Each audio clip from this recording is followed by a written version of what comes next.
Good day everyone. For today's vlog, magtatanim tayo ng sunflower seeds. Ito po ay nabili ko sa Orchidarium dito sa Baguio.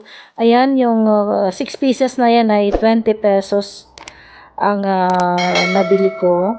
So, magtatanim tayo ngayon. First time namin magtanim ng aking asawa ng sunflower seeds. So, hindi namin alam kung ilang araw ito or ilang buwan bago mamulaklak. Ayan guys, gumamit lang tayo ng ordinary soil. Parang ipupunla lang natin siya dito kasi wala pa tayong paglilipatan na malaking pot. So, ano muna natin sila dito. Ipupunla muna natin sila dito. Pag nag-grow na sila ng mga 4 days, ililipat na natin guys. Yan guys, after 10 days, meron ng 6 na dahon na umusbong.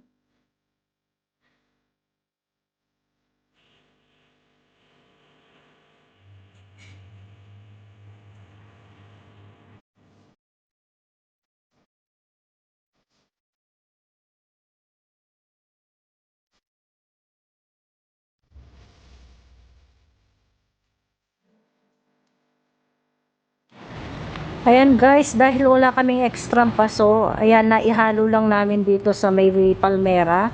At yung isang paso, nandyan sa, naihalo dyan sa lemongrass. Ayan, may kasama pang damo. Walang extra paso guys, kasi nga, hindi ako nakabili. Kaya yan, sinubukan namin ihalo sa mga halaman. Sila naman ng umusbong ng todo. Ayan yung palmera. Natalo yung palmera ang umusbong. Ayan ang pinaglagyan lang namin yung pinaggamitan ng pintura. Dahil yun lang ang malaking kaso dito sa bahay.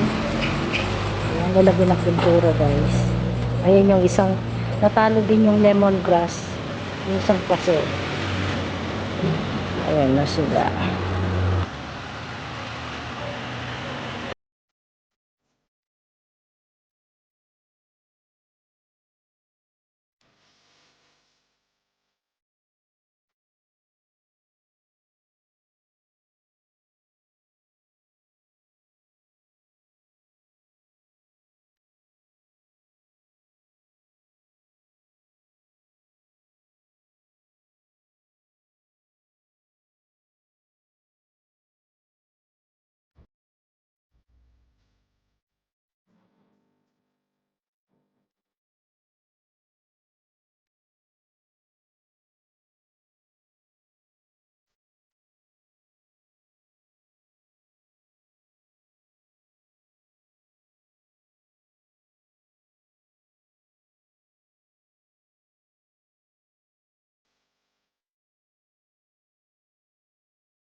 And po, sana nagustuhan niyo yung video ito at please don't forget to subscribe. At pakiclick na rin po ang notification bell para ma-update kayo sa lahat ng video na i-upload po. Maraming maraming salamat po sa panonood. I love you all. God bless. Bye-bye.